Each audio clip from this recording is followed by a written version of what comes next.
नमस्कार, मैं केएस मिश्रा आप सभी का स्वागत करता हूं अपने इस चैनल इग्नोफेयर पर। जी हां, PM Modi meets tech CEOs diplomats to boost AI investment in India. देखिए, एआई जो सेक्टर है वो आने वाले समय में बहुत ज़्यादा बढ़ने वाला है। इवन भारत एआई सेक्टर में एक की प्लेयर के रूप में जो है सामने आने वाला है। और इसके रिगार्डिंग न्यूयॉर्क में जब हाल ही में प्रधानमंत्री नरेंद्र मोदी जी की जो अमेरिका विजिट हुई थी, उसमें न्यूयॉर्क में टेक सीईओज से मीटिंग हुई। जी हाँ, टेक सीईओ आईबीएम, माइक्रोसॉफ्ट से लेके सारे टेक सीईओ से जो है प्रधानमंत्री नरेंद्र मोदी जी की मुलाकात होती है। और उसमें एक इंडिया के लिए एआई सेक्टर का विजन डिसाइडेड होता है। तो पूरी चीजें हम लोग बहुत अच्छे से आज डिस्कस करने वाले हैं। आप सभी लोग क्लास को लाइक करें, चैनल को सब्सक्राइब करें, बेल आइकन दबाना मत भूलिए, जिससे कि आपको सारे के सारे अपडेट्स क्लास से रिलेटेड आपको मिलते रहें। जी हाँ, हम बात करने वाले हैं। देखिए, पीएम मोदी की बात अगर मैं बात करता हूं इंडिया की, तो जो डिसाइडेड है, जो मतलब एक सामने आ रहा है, आप ये समझिए 2024 की बात है। India approves dollar 1.25 billion investment इन एआई प्रोजेक्ट।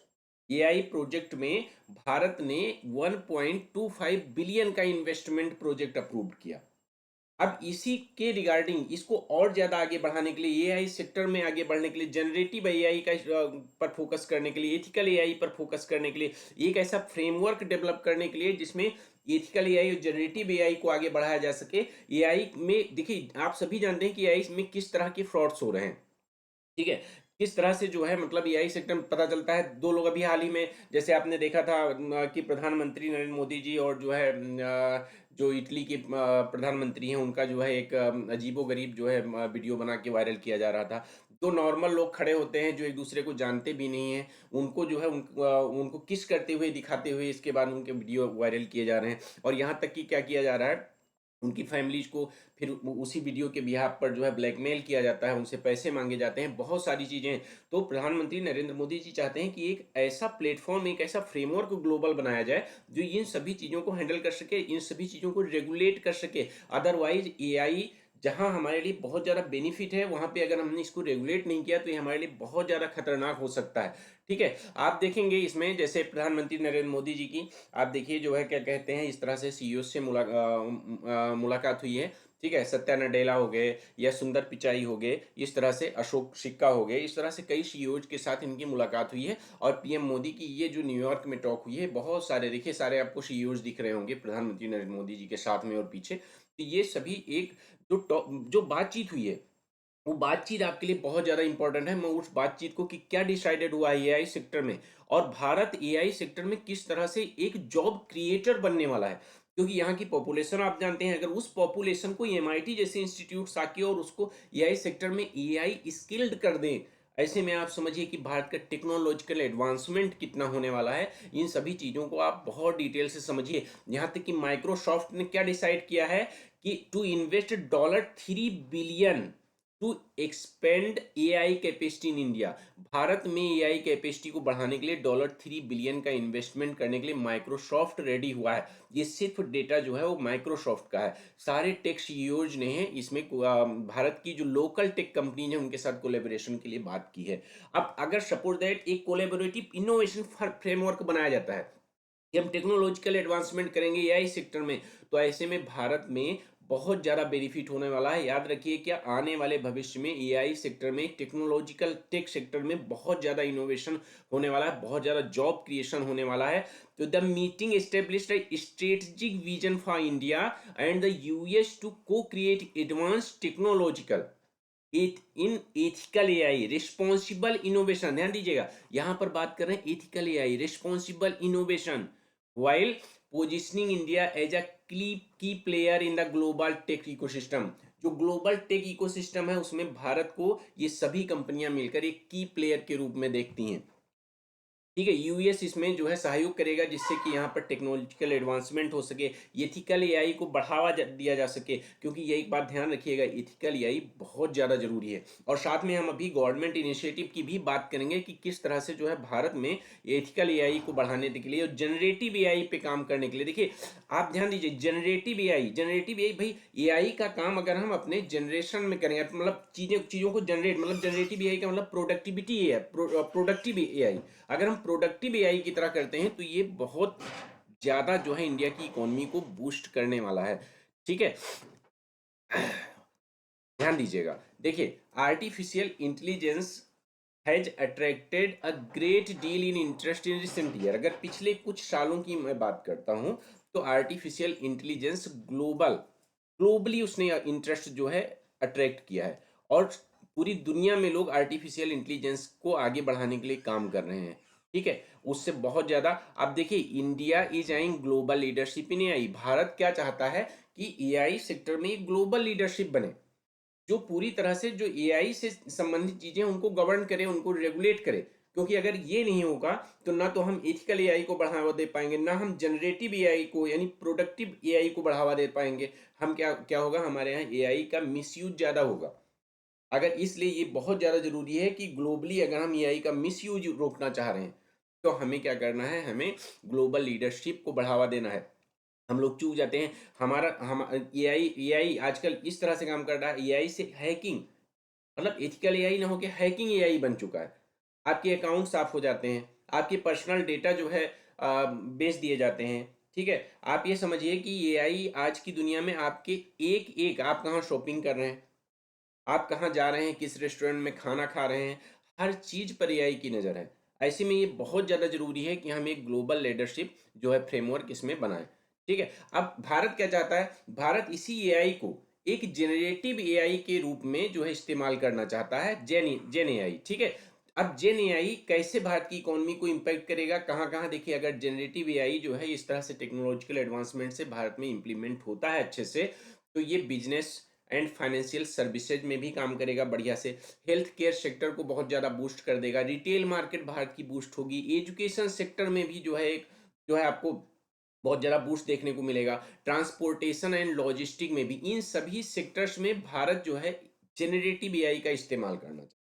और इसके लिए भारत क्या चाहता है, जो ग्लोबल जियंट हैं, टेक जियंट हैं, वो जो है लोकल टेक से, भारत के लोकल टेक से एक कोलेबोरेशन करें, जिससे और साथ ही एमआईटी जैसे इंस्टीट्यूट्स आके यहाँ पर भारत में जो है टेक्नोलॉजिकल एडवांसमेंट करें एजुकेशन सेक्टर में। क्योंकि आप जानते हैं अगर इसको बढ़ाना है तो हमें स्किल फोर्स चाहिए इसके हिसाब से, और इसके हिसाब से अगर स्किल फोर्स चाहिए तो इसका मतलब हमें एजुकेशन सेक्टर में इसको बहुत ज़्यादा पुश करना पड़ेगा, इंक्लूड करना पड़ेगा। ठीक है, अगर मैं डेटा की बात करूं मार्केट रिसर्च के हिसाब से, तो भारत में टोटल लगभग में 706 एआई 706 एआई टेक कंपनीज हैं इंडिया में जो काम कर रही हैं, जो एआई सर्विस और इंफ्रास्ट्रक्चर में काम कर रही हैं। अगर मैं पिछले कुछ सालों के ट्रेंड की बात करूं तो इन फर्मों ने लगभग में $2.27 बिलियन इक्विटी फंडिंग जो है प्राप्त की है।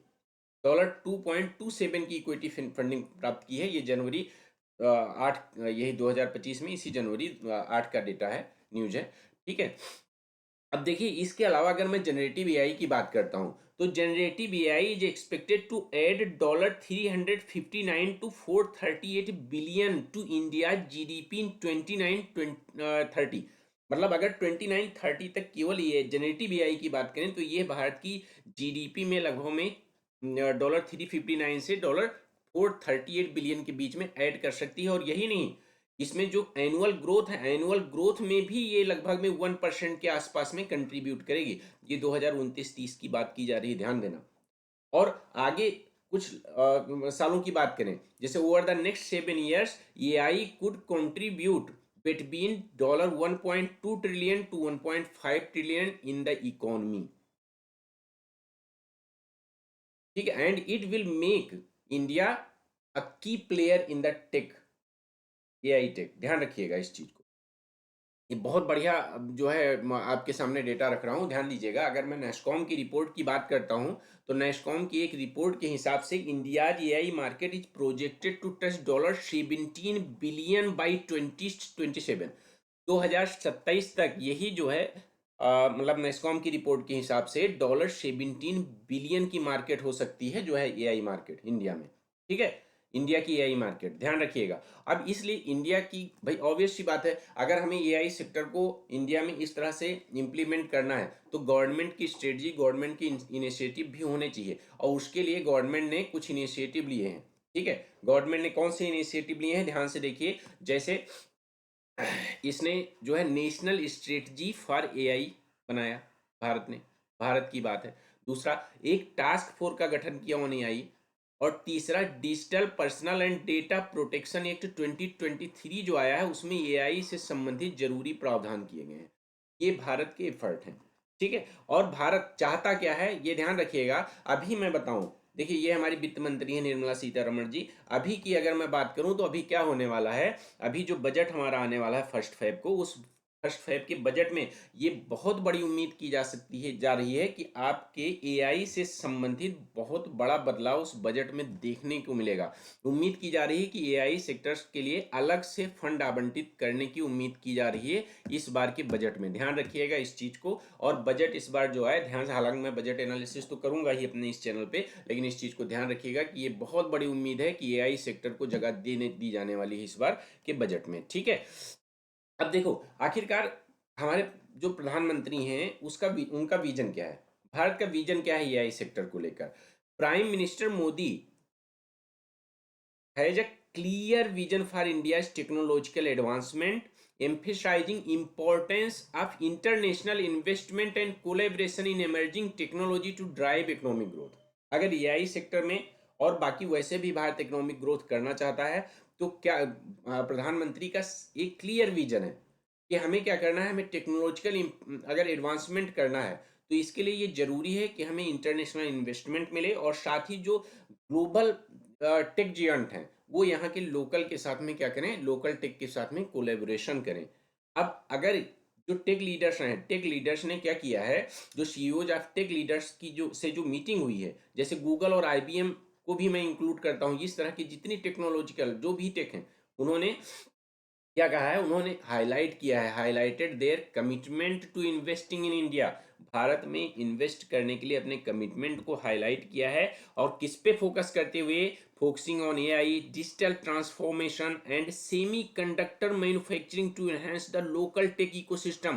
क्योंकि भारत सेमी कंडक्टर सेक्टर को भी बहुत ज़्यादा बूस्ट करने के लिए आगे बढ़ रहा है। आप देख रहे हैं यहाँ तक कि आपको याद होगा कि भारत सेमी कंडक्टर उद्योग लगाने के लिए 50% तक सब्सिडी देता है। अब देखो, अब अगर हमें इस तरह का टेक्नोलॉजिकल एडवांसमेंट चाहिए तो हमें जरूरी है कि हमारे पास स्किल्ड फोर्स हो। उसके लिए क्या जरूरी है, एजुकेशन में इंपॉर्टेंस। ठीक है, तो एजुकेशन में इंटरनेशनल कोलेबोरेशन बहुत ज्यादा इंपॉर्टेंट है। And this indicates the participation of MITs dean underscores the critical role of education institutions in focusing innovation.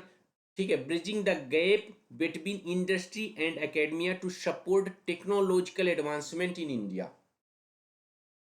उम्मीद करता हूँ क्लास आपको पसंद आ रही है, आपको समझ में आ रहा है कि मैं क्या पढ़ाना चाह रहा हूँ, क्या बताना चाह रहा हूँ। देखो, अब भारत क्या चाहता है, भारत का विजन क्या है, आखिरकार किस तरह से एआई एंड टेक्नोलॉजी का ग्रोथ करके भारत क्या प्राप्त करना चाह रहा है। तो ध्यान दीजिएगा, global innovation hub India aims to establish itself a leading destination for technological innovation, environment conducive to collaboration and investment in emerging technologies। भारत चाहता है कि भारत की जो इमर्जिंग टेक्नोलॉजीज हैं उनमें इन्वेस्टमेंट, इंटरनेशनल इन्वेस्टमेंट आए। ठीक है, हमारे जिससे कि टेक्नोलॉजिकल इनोवेशन हो और अपने आप को एक एआई सेक्टर और टेक्नोलॉजी सेक्टर में एक लीडर के रूप में भारत स्टेब्लिश करना चाह रहा है, एक लीडिंग डेस्टिनेशन बनाना चाह रहा है जो जियान टेक कंपनीज हैं उनके लिए। ठीक है, और अगर एथिकल एआई की बात करें तो government prioritise the development of ethical AI practice. Bharat हमेशा से भी एथिकल एआई प्रैक्टिस को लेकर ग्लोबली मुद्दा उठाता रहा है कि इसके लिए एक फ्रेमवर्क होना चाहिए जिससे ensuring transparency and accountability in application across critical sectors like healthcare and education। Health care sector और एजुकेशन सेक्टर में जितने और बाकी जो एआई से रिलेटेड एप्लीकेशन है उन पर एक ट्रांसपेरेंसी जो है और एथिकल एआई की प्रैक्टिस जो है उनसे उम्मीद की जा सके कि वो हमसे ट्रांसपेरेंसी रखेंगे और साथ में एथिकल एआई कंडक्ट किया जाएगा। ठीक है, investment in infrastructure, significant investment in digital infrastructure are essential for supporting AI. Obvious सी बात है, और इसी वजह से भारत चाहता है कि ज़्यादा से ज़्यादा ये टेक कंपनी जाके भारत में इन्वेस्ट करें, भारत में इन्वेस्ट करें। ध्यान रखिएगा। ठीक है, अब इसमें एक चीज़ और ध्यान रखिएगा कि अगर हमारे यहाँ पे बेसिकली एआई सेक्टर में इन्वेस्टमेंट होता है तो एआई सेक्टर में इन्वेस्टमेंट कैसे होगा भाई, जो ग्लोबल टेक कंपनीज हैं वो लोकल टेक कंपनीज के साथ कोलेबोरेट करेंगी और इसके बाद में यहाँ पर जो टेक्नोलॉजिकल एडवांसमेंट है वो शुरू होगा। और ऐसे में भारत, क्योंकि वो सारी कंपनियां जानती हैं कि India's potential as a global leader in technology, कि भारत टेक्नोलॉजी में एक ग्लोबल लीडर बन सकता है। और इसके लिए ज़रूरी है कि एक कोलैबोरेटिव इकोसिस्टम बनाया जाए, जिसमें जो बाहर की जो टेक्नोलॉजिकल कंपनी हैं वो बेसिकली भारत में लोकल, देखो, Indian startups and global tech giant aiming to leverage shared expertise for mutual growth. ये बहुत ज़्यादा ज़रूरी है कि एक शेयर्ड एक्सपर्टाइज हो दोनों के बीच में, ठीक है। अब देखो, भारत के जो एआई डेवलपमेंट इनिशिएटिव हैं, ठीक है, वो किस तरह से काम कर सकते हैं। वो हेल्थ केयर सॉल्यूशंस प्रोवाइड करवा सकते हैं, जो हेल्थ केयर फैसिलिटीज हैं हमारी उनको एनहेंस कर सकते हैं, एग्रीकल्चर प्रोडक्टिविटी को एनहेंस कर सकते हैं, ठीक है। और साथ ही जो इनोवेशन एंड स्टार्टअप है इकोसिस्टम है हमारे यहाँ, उसको भी बढ़ा सकते हैं। और जो क्वांटम रिसर्च है, क्वांटम रिसर्च को भी ये पार्टनरशिप, लोकल और ग्लोबल की ये जो पार्टनरशिप है, ये quantum computing can accelerate research and development of positioning both the nation eight forefront. Biotechnology sector में भी इनोवेशन हो सकते हैं इस कोलेबोरेशन से। This collaboration in biotechnology can address a global health food security challenges forecasting research alliance at that expedite development of critical solution in these sectors. तो ये ध्यान रखिएगा कि ये सब कुछ बहुत बड़े बदलाव हैं जो होने वाले हैं। उम्मीद करता हूँ क्लास आपको पसंद आई है, और अगर क्लास आपको पसंद आई है तो आप लोग चैनल को सब्सक्राइब करें, बेल आइकन दबाना मत भूलें। हेलो।